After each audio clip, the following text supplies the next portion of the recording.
push those ceasefire talks back to square one.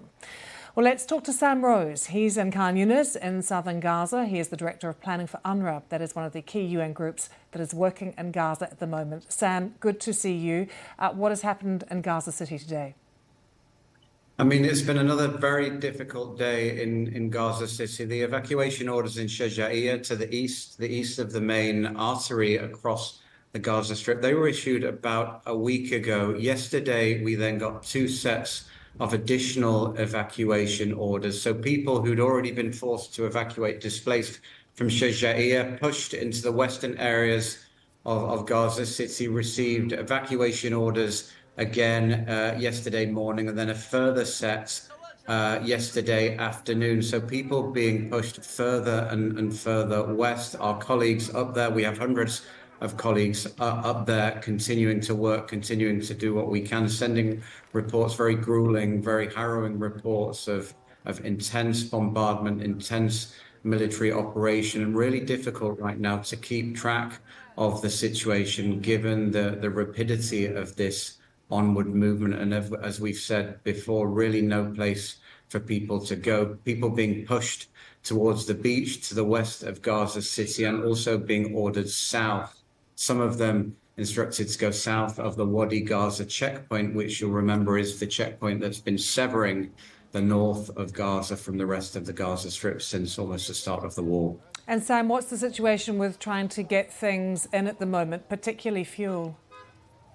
Very difficult. I mean, we have bakeries that are due to run out of fuel today. Hospitals that quite literally are always functioning on a lifeline. The flow of fuel across Gaza is incredibly difficult. We're operating on emergency rations. We always have done, but then the mechanics and the logistics of getting that fuel up into the north extremely difficult. So yeah, fuel is essentially the source of everything in Gaza right now. It's the source of water that keep people alive. It's the source of generators for the hospitals and our health clinics and sewage pumps and things like that. So yeah, fuel is also running low. And Sam, I see it's really hot at the moment. How's that affecting things?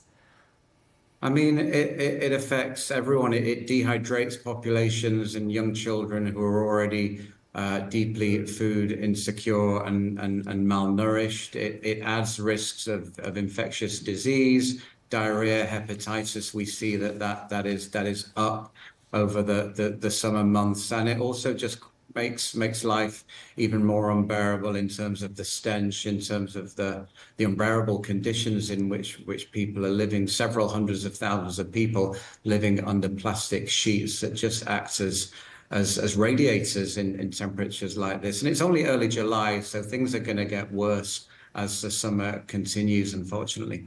Sam, I briefly mentioned there to our viewers what is happening with the ceasefire talks. Is that something that is even discussed in your office or amongst your workers anymore, that these talks continue?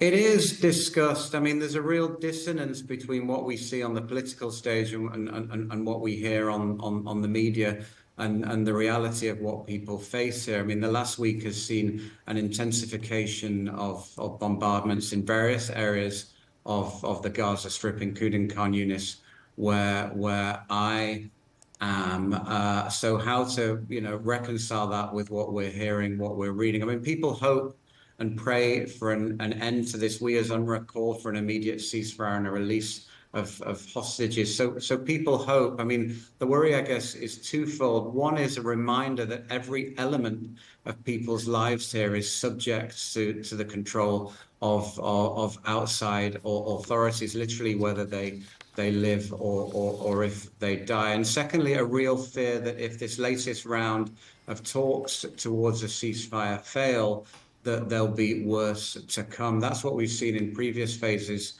of this, and it's a fear that may happen again. But people just hope for an end to this so that they can start rebuilding what's left of their lives.